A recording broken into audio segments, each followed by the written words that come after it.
আমাকে কেমন লাগছে? ভালো লাগছে। একটু সুন্দর করে বলো না। আরে বাবা, বললাম তো খুবই ভালো লাগতেছে। ওই আমার অনেক টায়ার্ড লাগতেছে, তুমি এক কাজ করো, এক গ্লাস পানি দাও আর চা দাও। তুমি তো আমাকে এখন একদমই সময় দাও না। অনেক কষ্ট করে আসছি, অফিসের প্রেশার, আমার অনেক বিরক্ত লাগতেছে। তুমি বোঝার চেষ্টা করো, প্লিজ যাও, আমাকে এক গ্লাস পানি দাও আর চা দাও, যাও। স্যার আসসালামু আলাইকুম। ওয়ালাইকুম আসসালাম। আমাকে ডেকেছিলেন স্যার?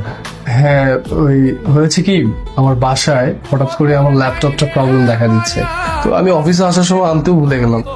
আমি চাচ্ছিলাম তুমি আমার বাসায় গিয়ে একটু ল্যাপটপটা দেখো, তুমি তো এইসব বিষয়ে অনেক এক্সপার্ট। ঠিক আছে স্যার, আপনি চিন্তা করবেন না, আমি এক্ষুনি যাচ্ছি।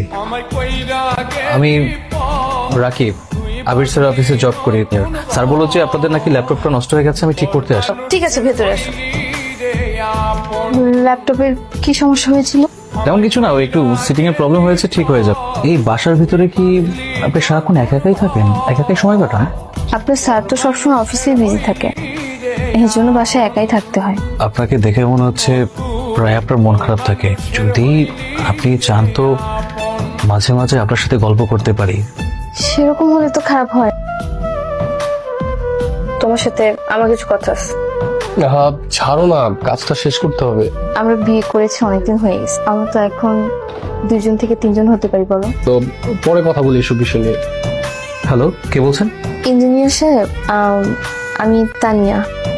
আমি আপনার আবির স্যার ওয়াইফ।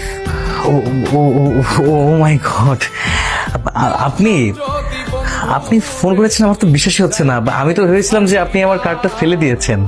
তাই হয় নাকি? না, আসলে আমি ভেবেছিলাম আপনি। কার্ডটা আমি কেন ফেলে দিব? এই ভাবনাটা আপনার মাথায় এলো কোথা থেকে বলেন তো? দেখুন না, আমি কি বোকার মতো কথা বলছি? কার্ড যদি আপনি ফেলেই দিতেন তাহলে তো আর ফোন দিতে পারতেন না, রাইট? আর আমি আপনার এই মধুর কণ্ঠটা শুনতে পারতাম না। এনিওয়ে, আপনি কি কাল ফ্রি আছেন? কেন বলুন তো? না মানে বাসার ভিতরে খুব একা একা লাগছে। কার সাথে কিছুক্ষণ কথা বলতে পারলে, একটু ঘুরতে পারলে আই থিঙ্ক একটু হালকা লাগতো। আমার আমার সব কাজ ক্যান্সেল। আপনি আমার সাথে দেখা করতে চাইছেন, আমার যত জরুরি কাজ থাকুক সব বাদ, ক্যান্সেল করে দিচ্ছি সব। তার কোথায় দেখা করা যায় বলেন তো? আমি আপনাকে এমন একটা রেস্টুরেন্টে নিয়ে যাব, সেটা হচ্ছে ভূতের আড্ডা। ওইখানে আপনাকে কেউ চিনবে না। আপনি কি অনেকক্ষণ যাবত দাঁড়িয়ে আছেন? না, বেশিক্ষণ হয়নি, 5-10 মিনিট হলো। আপনার আসতে অসুবিধা হয়নি তো? না না, সমস্যা হয়নি। আমি ভাবছিলাম যখন থেকে আপনার সাথে আমার কথা শুরু হলো, আমি একটা বন্ধু পেয়েছি যার সাথে মনের কথা আমি শেয়ার করতে পারবো, যার সাথে আমার মনে ছোট ছোট আশাগুলো আমি পূরণ করতে পারবো, যার সাথে আমি মন খুলে কথা বলতে পারবো। সেই মানুষটা আমার সামনে দাঁড়িয়ে আপনি আপনি করে কথা বলতেছে। তুমিতেই আমি আসতে পারলাম না এখনো। থাক, হয়েছে। আপনাকে দেখার পর থেকে না আমার মধ্যে একটা অন্যরকম অনুভূতি কাজ করছে। না, অনেক আশা ছিল যে কোন একটা মানুষ আমাকে প্রচন্ড পরিমাণে ভালোবাসবে, আমার কাছে আসবে, আমার চোখের দিকে তাকিয়ে সবসময় বলবে যে আমি তোমার সাথে সারাটা জীবন পার করতে চাই। আমার ছোট ছোট শখ, আমার ছোট ছোট আশা সবকিছু পূরণ করবে, আমার সাথে ঘুরবে, বৃষ্টিতে ভিজবে, আমার সাথে একসাথে খাবে। কিন্তু কিন্তু দেখো আমার কপালটাই।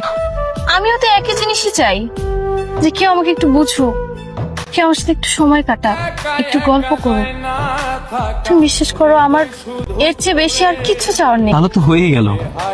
শোনো, এখন থেকে মন খারাপ করার কিছু নাই। যেহেতু তুমি আমার সিঙ্কের মানুষ, কোনো প্রবলেম নেই। এখন থেকে আমরা দুজন একসাথে। তো কাজটা করা কি ঠিক হবে? এটা কি মানুষ অনুভবই নেবে না? দিন শেষে আমাদের ভালো থাকাটা বেশি জরুরি। বেঁচে থাকতে হলে ভালো থাকতে হবে, দ্যাটস ইট।